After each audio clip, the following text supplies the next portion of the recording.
Farei uma leitura breve do livro O Pai Nosso e os Chakras, como ativar o centro de energia através da prece. Não vou ler o livro todo, vou ler só as partes que realmente impactam. E quem tiver interessado é só comprar o livro. Acho que no Mercado Livre mesmo comprou. Eu comprei o meu lá. Não sei se eles ainda estão vendendo, mas é só vocês pesquisarem. É um livro muito interessante. Eu estou postando esses vídeos em homenagem à minha maravilhosa amiga que sempre cuida de mim. E eu espero que eu facilite a vida de muitas pessoas. E eu vou lançar os vídeos de tempos em tempos, talvez uma vez por semana, para pessoa que assistindo ele não assistir lavado, assistir e refletir, assistir e refletir. Nem tudo que eu li eu concordo, mas é o que está escrito, então eu estou colocando aí, beleza? Aproveitem. Os chakras são centro de energia, por onde fluem todas as formas de vibração com as quais um ser humano tem contato. Há 7 chakras principais no corpo humano. Além dos 7 chakras principais, existem mais centros de energia, mas estes são secundários e dependem dos 7 principais. Uma vez que temos contato com as mais variadas vibrações, os nossos chakras estão em permanente atuação. Podemos dizer que o nosso bem-estar físico e espiritual depende dos chakras, pois eles regulam as nossas energias. Quem estuda os chakras descobre que a palavra chakra significa disco ou prato, sendo essa designação relativa à forma que os centros de energia, assim chamados, possuem. Um chakra é um disco que fica posicionado num determinado ponto do corpo em movimento. Os 7 chakras principais estão posicionados no corpo humano da seguinte maneira.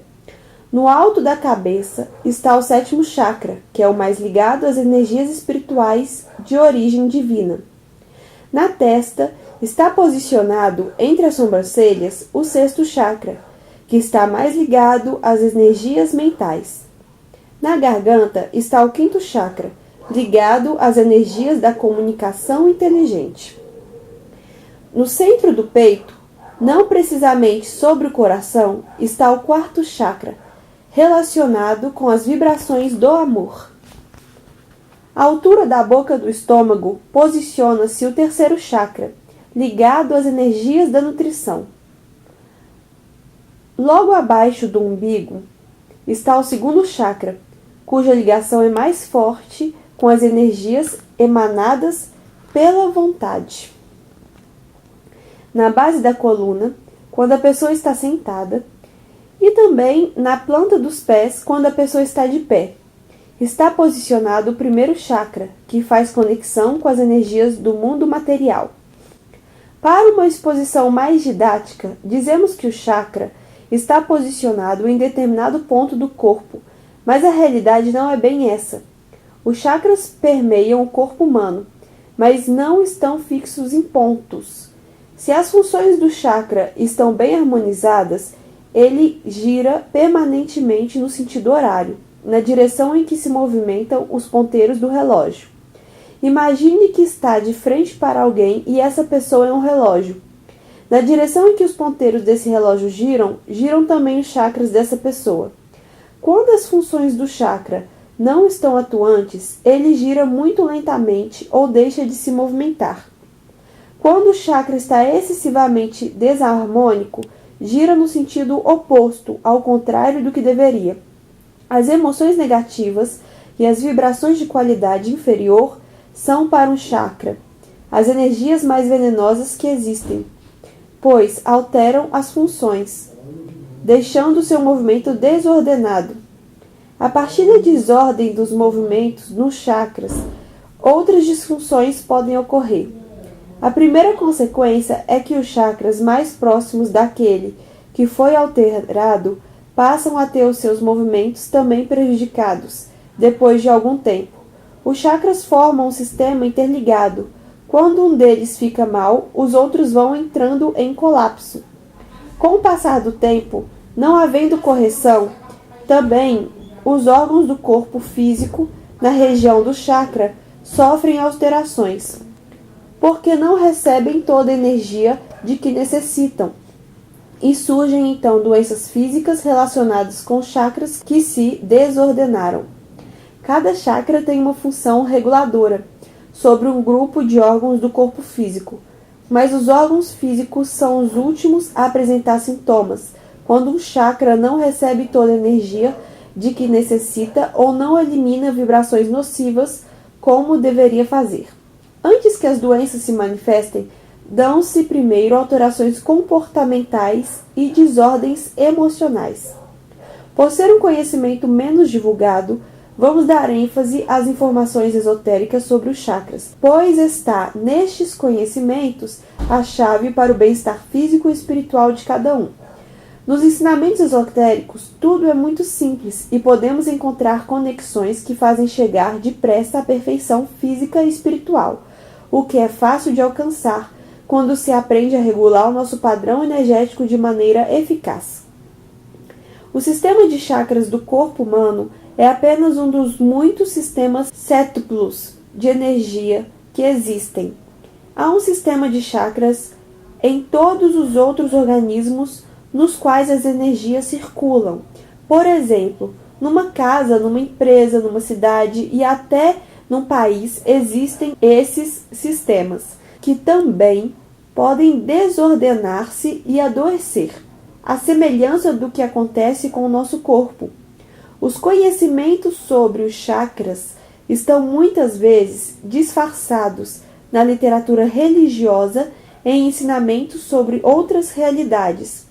Em algumas crenças, as informações são passadas de forma cifrada, para que a sua aplicação seja automática, gerando um benefício imediato. Podemos ter uma clara demonstração de como a linguagem simbólica pode passar conhecimentos sobre o sistema séptulo de energia no Apocalipse de João, no qual temos 7 igrejas citadas.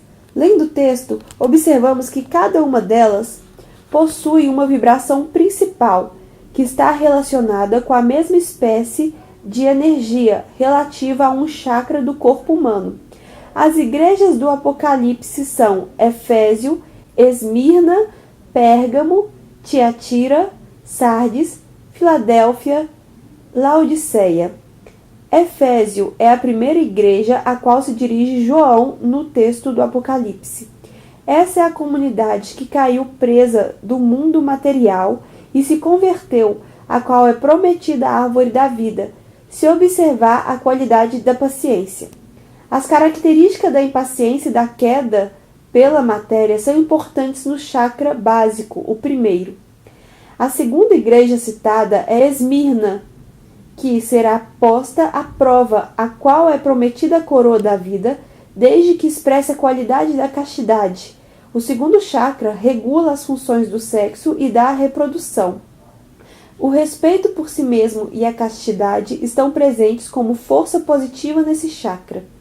A terceira igreja, Pérgamo, é dedicada uma mensagem relativa ao controle sobre o mal. As características do terceiro chakra estão relacionadas com o poder da vontade divina, que ajuda o ser humano a superar os desejos negativos. O quarto chakra, localizado à altura do coração, encontra sua ligação com a quarta igreja, que é Tiatira, cujo atributo é o amor.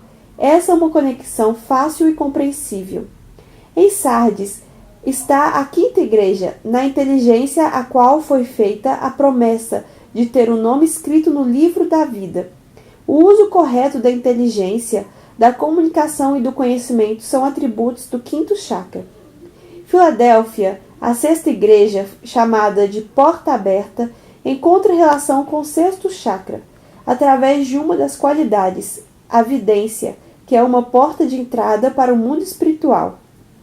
A última igreja, Laodiceia, é a mais rica, assim como é o sétimo chakra, sempre abastecido pela graça de Deus. De maneira semelhante, pode ser encontrada a relação existente entre os chakras e a oração do Pai Nosso. a prece que Cristo nos deixou. Essa é a oração mais simples e direta que encontramos na Bíblia. O seu poder está nas 7 petições que incluem todas as necessidades do ser humano. Cada uma das petições do Pai Nosso está relacionada com um dos chakras e suas palavras. Com a força vibracional que possuem, são capazes de restabelecer condições físicas e espirituais positivas. Esse conhecimento esteve sempre aberto à humanidade, que mesmo sem ter consciência plena das ligações que a prece do Pai Nosso tem com o centro de energia, a tornou a oração universal da nossa civilização.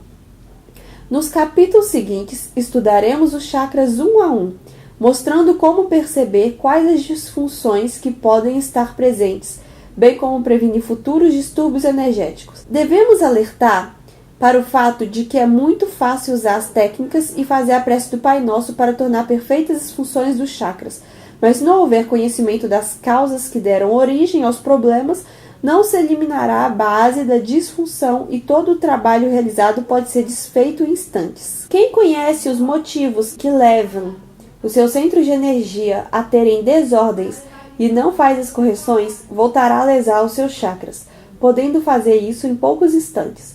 O nosso alerta é: aprenda a não danificar o seu sistema energético fazendo correções nas suas atitudes e pensamentos, enquanto mantém novas posturas de vida.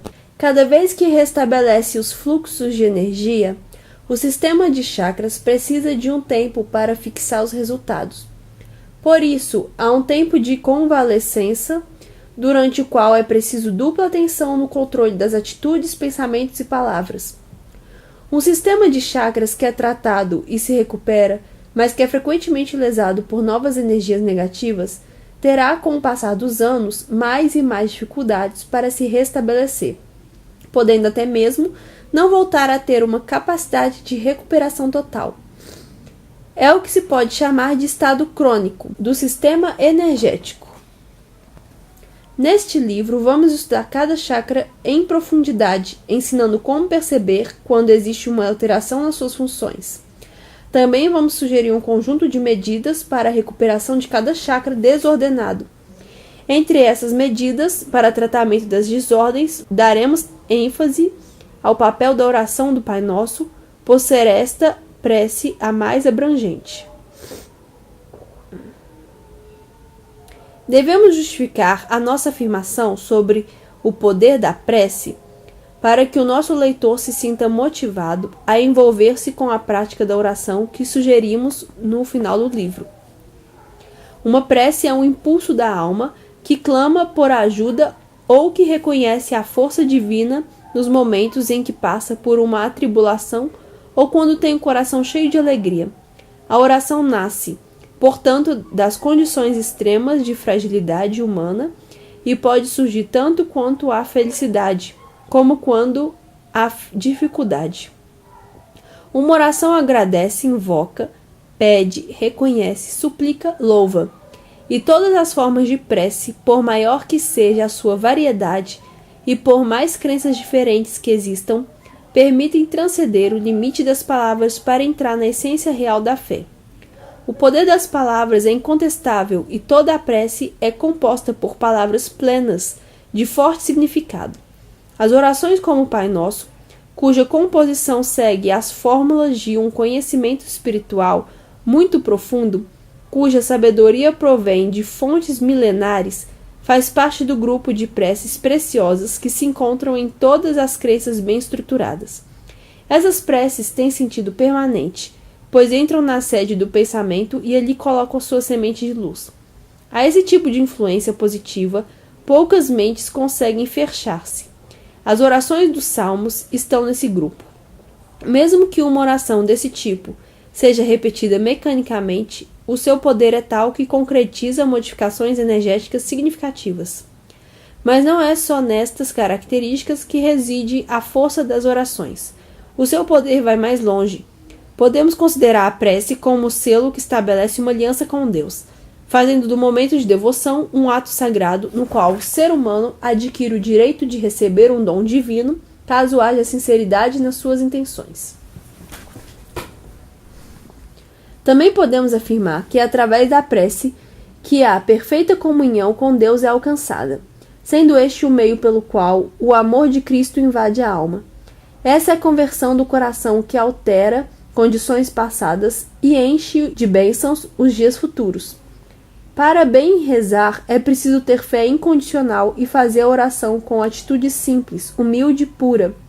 O passo seguinte é apresentar a Deus as nossas necessidades, sem esperar que Ele interfira naquilo que é o nosso karma, mas com confiança de que tudo o que possa melhorar a nossa vida será realizado. No caminho de evolução da alma, a oração é uma das maneiras pelas quais se pode realizar uma jornada de crescimento.